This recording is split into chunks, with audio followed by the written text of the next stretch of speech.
Everyone has opinions. Grind 24/7 if you want to succeed. Trust your gut, it's always right. Being nice and saying yes makes you a good person. Staying informed means checking the news all the time. These sound reasonable. They're popular. They're repeated everywhere. The problem? A lot of those obvious truths collapse the moment you look at what the science actually says. Today, you're going to hear 10 unpopular opinions that sound wrong, but are surprisingly well backed by psychology and neuroscience. Some of them go directly against hustle culture, some go against self-help clichés, a few might even go against how you live your life right now. Let's start with number 10. Number 10, willpower is overrated. Your habits and environment matter more. The popular story is simple. Successful people just want it more. They have insane discipline. You, on the other hand, are lazy and weak. Science tells a different story. Psychologists who study habit formation have found that much of what we call self-control is just good habits running in the right environment. Habits form when you repeat a behavior frequently in the same context, and it gives you some kind of reward. Do that enough times and your brain builds a shortcut. Same context. Behavior fires automatically without a big inner debate. Studies estimate that a huge portion of our daily actions, some work suggests around 40%, are habitual, not deliberated. People who look like they have iron willpower often keep tempting distractions far away, have consistent routines, use cues, same time, same place, to trigger good behaviors automatically. In other words, they don't fight themselves all day. They design their surroundings so they don't have to. That's an unpopular opinion in a world obsessed with hustle harder. But the science is clear. If you keep relying on raw willpower, you will eventually lose. If you build smart habits and structure, you make the right thing the easy thing instead. Number 9, being too nice is not virtue. It's often a trauma response. You've been told that always saying yes, keeping the peace, and putting others first makes you a good person. But psychologists who work with chronic people pleasers describe something darker underneath. People pleasing is often rooted in fear of rejection or abandonment. Low self-worth. I only deserve love if I'm useful. Early environments where saying no or having needs was punished. Clinicians and researchers note that constantly prioritizing others over yourself is linked with higher anxiety and resentment, emotional exhaustion, and burnout. Weak personal boundaries, difficulty knowing what you actually want. In other words, I'm easy, I don't need anything, often means I learned it wasn't safe to need anything. That sounds selfless. It's actually self-abandonment.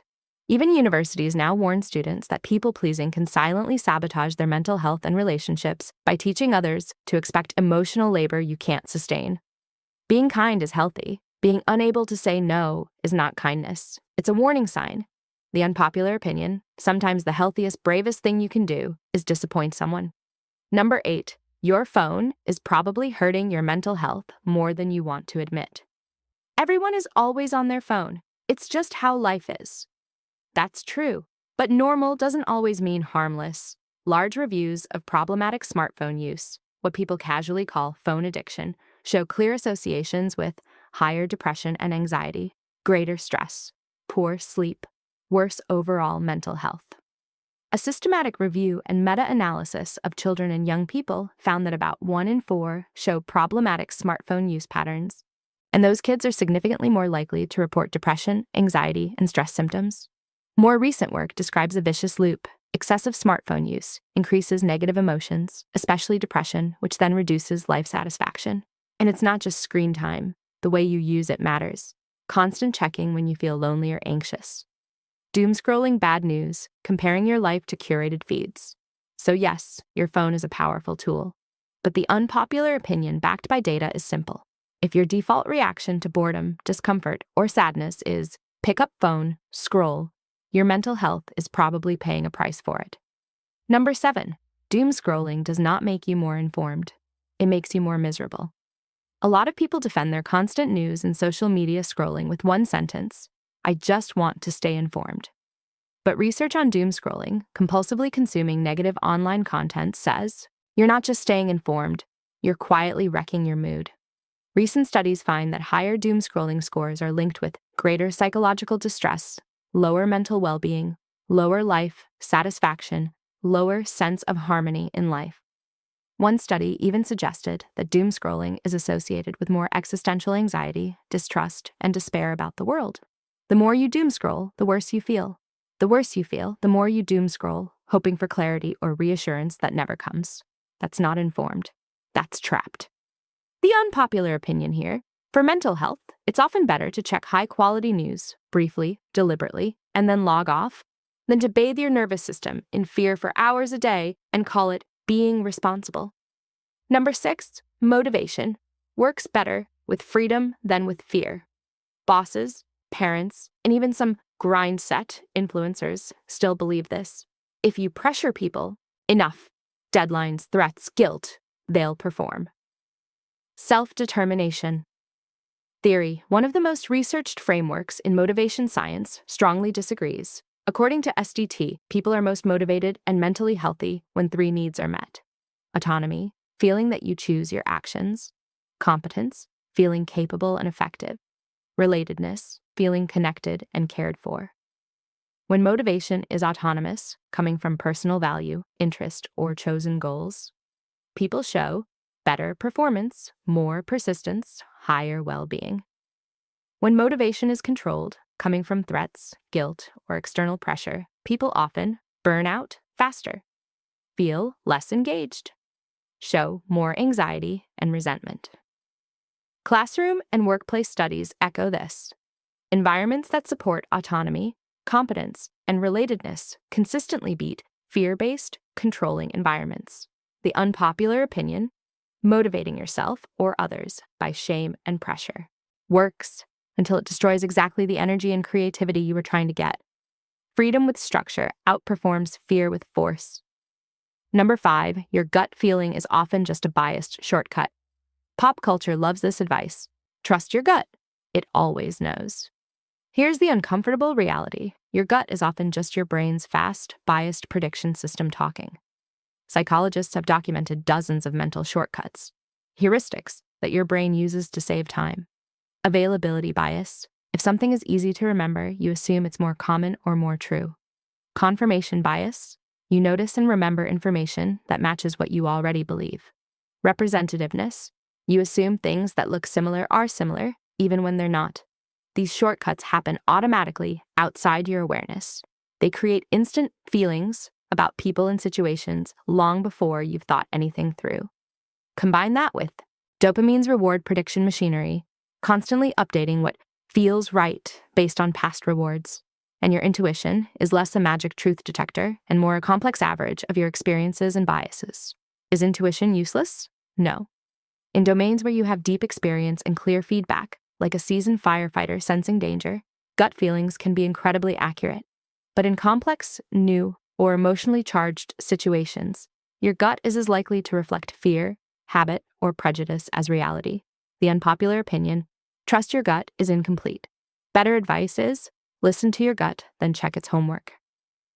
Number 4, repetition beats inspiration for changing your life. Most people wait for the right mood to start a new habit. I'll work out when I feel motivated. I'll study when I'm in the zone. But habit research shows that repetition in a stable context builds behavior change far more reliably than occasional bursts of inspiration. One study found that perceived complexity strongly affects whether a behavior becomes habitual. Simple, repeatable actions in stable environments become automatic much faster. Wendy Wood's work on habit suggests that successful people aren't constantly hyping themselves up. They're just repeating the same small actions in the same contexts until those actions become the default. That means the person with a reading habit probably just opens a book in bed every night at the same time. The person who always works out likely goes to the gym at the same hour on the same days, like brushing their teeth. They're not negotiating with themselves. They've automated the decision. The unpopular opinion here? Waiting to feel ready is how you stay stuck. Designing tiny, boring repetitions, even when you don't feel like it, is how your brain eventually turns new behavior into just who I am. Number 3, rest and sleep are productivity tools, not rewards. In hustle culture, rest is at the bottom of the priority list. You work until you collapse, then earn a break. But biologically, sleep and rest are not prizes. They are core parts of how your brain consolidates learning, regulates emotion, and maintains focus. Research linking smartphone overuse and doomscrolling to poor sleep and higher distress drives this home. The more you sacrifice rest to stay online or keep grinding, the worse your mental health and performance get. Chronic sleep disruption and emotional overload don't just make you tired. They worsen attention and working memory, lower impulse control, making bad habits harder to resist, increase anxiety and depressive symptoms, make everything feel harder than it is. You might feel like you're getting more done by sleeping less and working through breaks, but your actual output and decision quality usually drop. The unpopular opinion: rest isn't what you do when you're done. It's part of how you get important things done well. Treating rest as optional is like driving a car and deciding oil changes are for the weak. It works until it suddenly doesn't. Number 2, fake pills can trigger real healing mechanisms. We love to think the body is purely mechanical. Real chemical, real effect. Fake chemical, nothing. The placebo effect laughs at that. Placebo research shows that inert treatments can trigger very real brain and body changes. Not because the pill has ingredients, but because your brain believes it does. Brain imaging studies reveal that placebo pain relief activates many of the same regions as actual painkillers, including areas that release endogenous opioids and dopamine.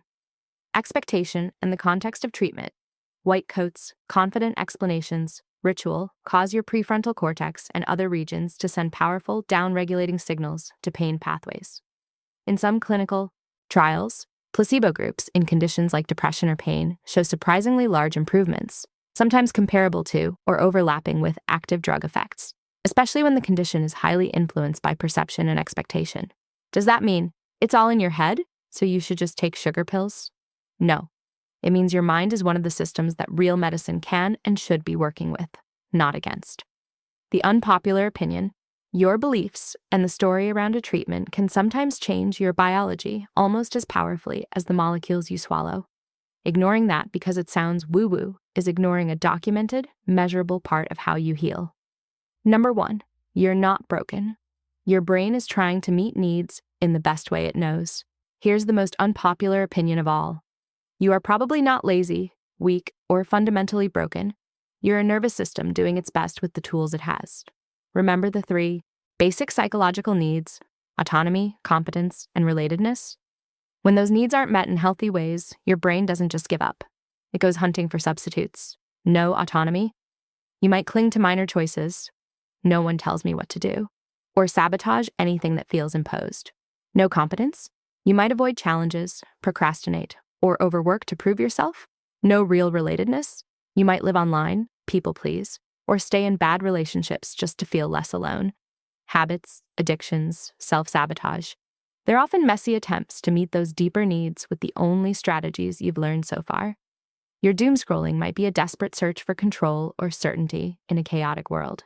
Your phone overuse might be a clumsy attempt at connection and soothing. Your people-pleasing might be a survival skill from a time when approval really was safety. The science here is humbling. Motivation research says you function best when your core needs are respected. Habit research says your brain will automate whatever works in the short term, regardless of long-term cost. Mental health research says behaviors that look irrational from the outside often make perfect sense once you understand the role they play inside someone's life. The unpopular opinion: you don't fix your life by calling yourself names and trying to brute force your way into a new personality. You fix it by asking, what need is this behavior trying to meet? How did this habit originally help me? And is there a kinder, smarter way to meet that same need now? That's not soft. That's scientifically aligned with how your brain actually works. Conclusion: popular doesn't equal true. So let's recap the unpopular opinions. Willpower is overrated. Habits and environment quietly run your life. Being too nice is often people-pleasing, not virtue. Your phone habit is probably hurting your mental health. Doomscrolling doesn't make you informed. It makes you anxious and hopeless. You and others work better with freedom than with fear. Your gut feelings are powerful, but often biased shortcuts, not magic truth. Boring repetition beats motivation for real change. Rest and sleep are productivity tools, not rewards for suffering. Fake pills can trigger real healing pathways in your brain. You're not broken. Your brain is trying to meet deep needs the best way it knows. These opinions are unpopular because they attack comfortable stories. If I fail, it's just because I didn't want it enough. If I'm always nice, no one will leave. I'm just staying informed. My phone isn't the problem. I have to be hard on myself, or I'll never change. The science doesn't support those stories. What it does support is messier and more hopeful. Your brain is trainable. Your environment matters. Your needs are legitimate. Your bad behaviors often started as coping strategies that saved you at some point. If you take anything from this, let it be this unpopular but evidence-backed idea. You don't need more self-hate. You need better systems, clearer boundaries, smarter habits, and more respect for how your mind actually works.